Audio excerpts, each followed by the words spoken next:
Hello, my name is Thomas. I'm going to talk to you today about some controls on phosphatization and some experimental work that we've been doing rotting fish at the University of Leicester.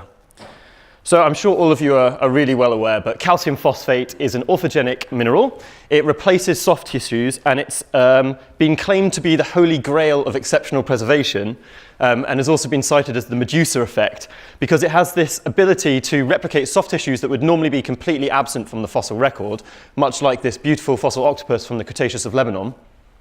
And it has this ability to preserve stuff that would be normally completely lost, and so it's really useful for paleontologists.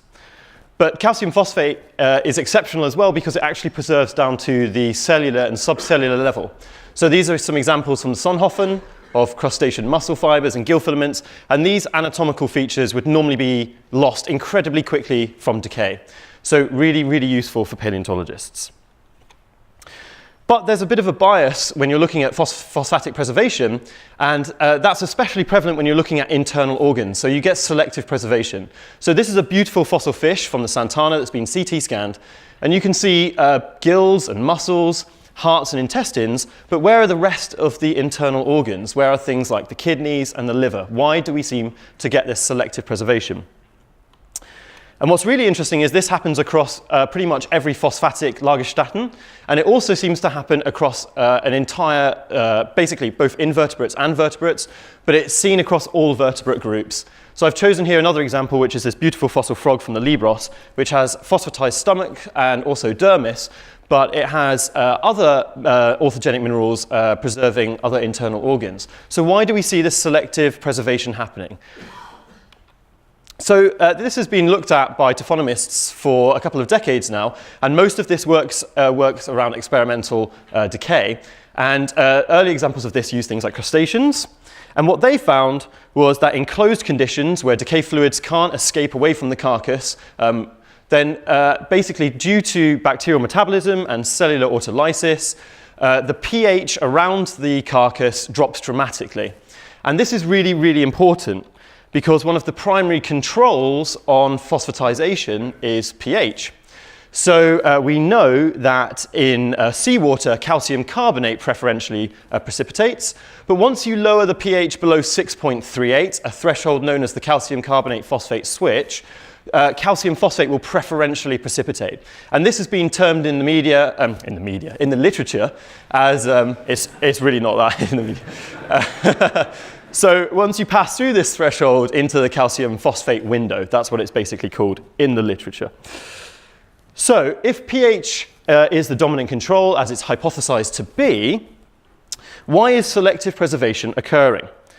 So Maria McNamara et al. Were working on these Libros frogs, and they hypothesized they came up with a couple of hypotheses. So we know from experiments on shrimps and also on lots of other different groups that you get this microenvironment around the carcass. And if that's the case, then there must be a microenvironment happening within the carcass in order to get this exceptional preservation in the first place.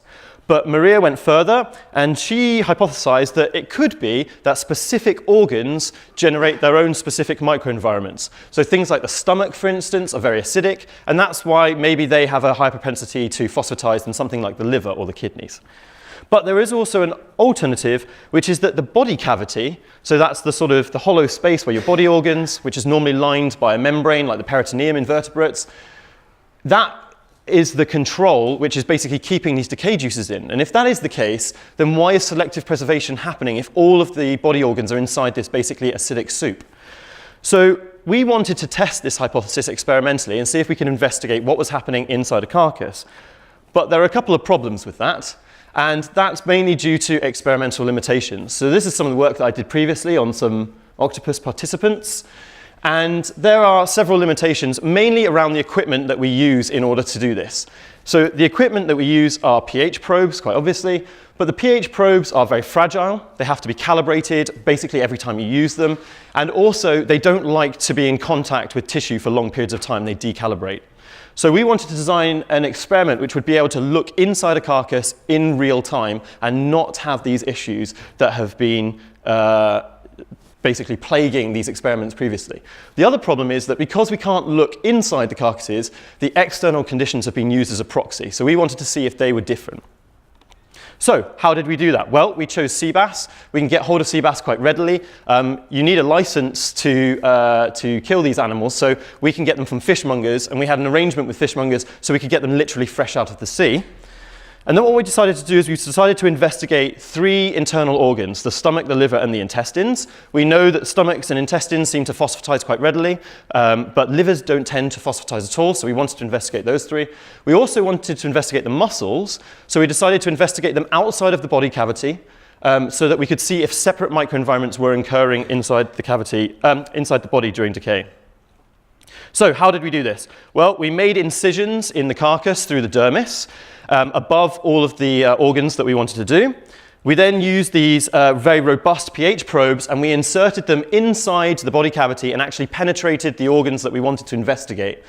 We then reseal the wounds with an inert silica gel, and that basically acts to stop bacterial invasion from occurring and acts as if the carcass was complete, like no incisions had been made.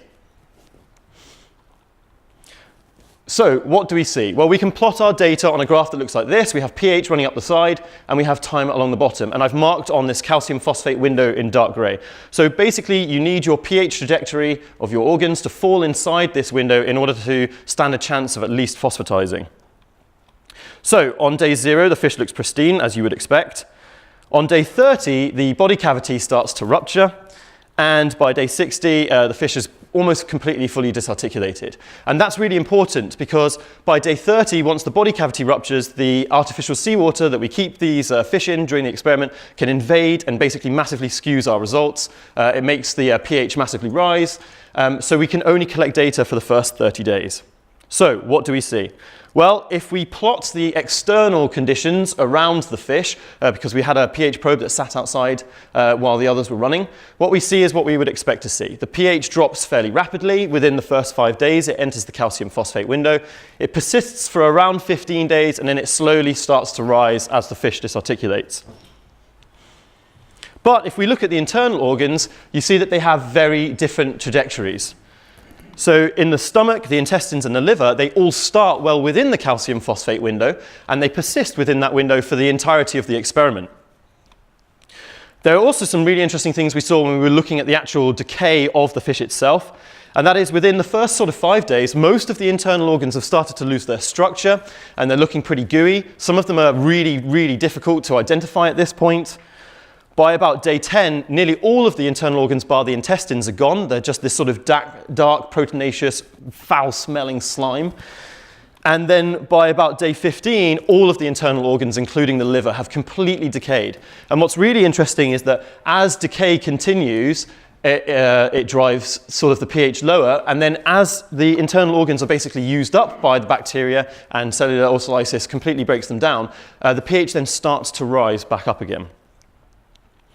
When we plot the muscles on, we see that they're also well within the calcium phosphate window, which is what we would expect, considering that muscles seem to readily phosphatize, but they are quite separate from what's happening inside the body cavity. And that's really interesting because that means that multiple microenvironments are occurring at the same time within the carcass. Another thing that was really, really interesting was that in one of our fish samples, it didn't generate a pH within the calcium phosphate window externally, but all of the internal organs did. So that means that using external conditions as a proxy for what's happening inside the carcass probably isn't very good or very accurate, and basically raises a couple of questions about your experimental design in future if you're investigating this kind of thing. So what does this show? Using the Libros frogs as a little example, well, we tested this idea to see if there was selective preservation. And what you can see from what you saw from the pH trajectories is that all the organs followed a very similar pH trajectory. They didn't have really unique trajectories. And that was really surprising because we expected the stomach to be incredibly acidic and have a very separate trajectory from the others, and we didn't see that at all. So we can say that the microenvironment is controlled by the integrity of the body cavity. While the body cavity is intact, basically you're keeping your internal organs inside this sort of pH soup. But that raises a really interesting question. If all organs within the body cavity can generate the required pH, Why is it that not all organs phosphatize? Well, we've been doing some work and investigating this, and we've come to the conclusion, which correlates with some work that's been done in the past by McNamara et al. And other people, that it's the histology and the tissue phosphate content which is your defining control. So you have to enter the phosphate window and have your pH low enough in order for phosphatization to occur, but then there are other taphonomic biases which basically can stop your internal organs from phosphatizing. So for instance, just to give you some examples, the stomach and the intestines often in these animals are rich in ingested phosphatic-rich organic matter. So for instance, in the Santana, you find stomach contents which are full of fish. And also in the Libros frogs you see that, but often it's amorphous and it's just a blob, and you don't get the actual stomach integument preserved. It's just a sort of phosphatic blob. And you see the same with the Santana intestines as well, that even in intestines which are so rich with other fish that they actually exceptionally preserve the fish within the fish, you actually see very rarely that the integument is preserved, although occasionally you do. Muscles and skin are rich in phosphate already, things like ATP, so they have a ready source of phosphate, and also they're packed with collagen. And collagen is really important because it acts as a substrate and can actually induce phosphatization. So what are the implications of my work? Well, I work on the Maison Creek, and I work on lots of organisms that have really well-constrained anatomies. We know the internal anatomies of fish and sharks, but they still have these bizarre phosphatic blobs that preserve internal organs within them.